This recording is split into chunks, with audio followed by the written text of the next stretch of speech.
प्रिय विद्यार्थियों नमस्कार। आज के इस वीडियो में हम अध्ययन करेंगे ऋग्वैदिक युगीन राजनीतिक संस्थाओं के बारे में। इसके अंतर्गत 3 महत्वपूर्ण संस्थाएं थी, सभा, समिति एवं विदत। हम इनके संगठन एवं इनके द्वारा संपन्न किए जाने वाले कार्यों का अध्ययन करेंगे। पहले हम लेते हैं सभा को। सभा विशिष्ट लोगों की सदस्यता प्राप्त संस्था थी, जिसे ग्राम संस्था के रूप में भी स्वीकार किया गया है। ऋग्वेद में उल्लेखित सभ्य शब्द, जिसका अर्थ है सभा की सदस्यता के योग्य भी, इसी तथ्य का परिचायक है कि योग्य एवं अनुभवी लोगों को ही इसकी सदस्यता प्रदान की जाती थी।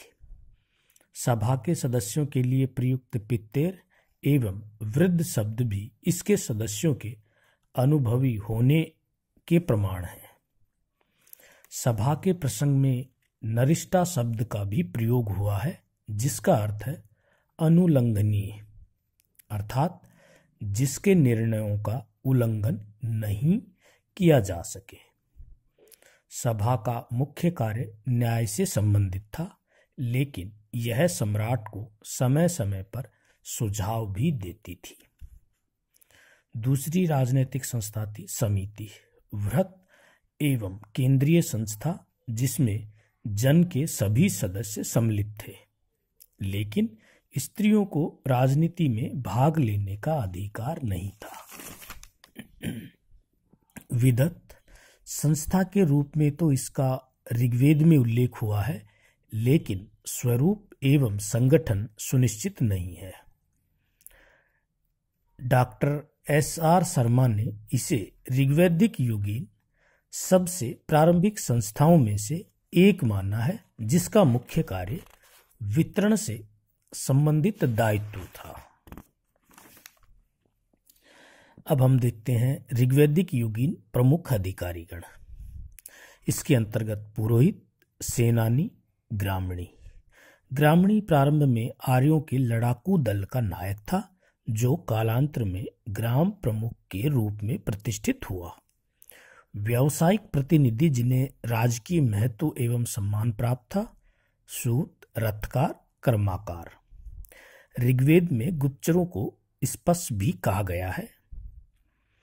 दिव्य की परंपरा वह प्रक्रिया जिसके माध्यम से अपराधों की सत्यता जानने का प्रयास किया जाता था, जैसे अग्नि, विष, जल इत्यादि। उत्तर वैदिक युग में आर्य सभ्यता एवं संस्कृति का विस्तार पूर्व में सदानीरा, विंध्य राज्य के निकट गंडक नदी तथा दक्षिण में विंध्याचल की पर्वत श्रृंखलाओं तक ज्ञात है।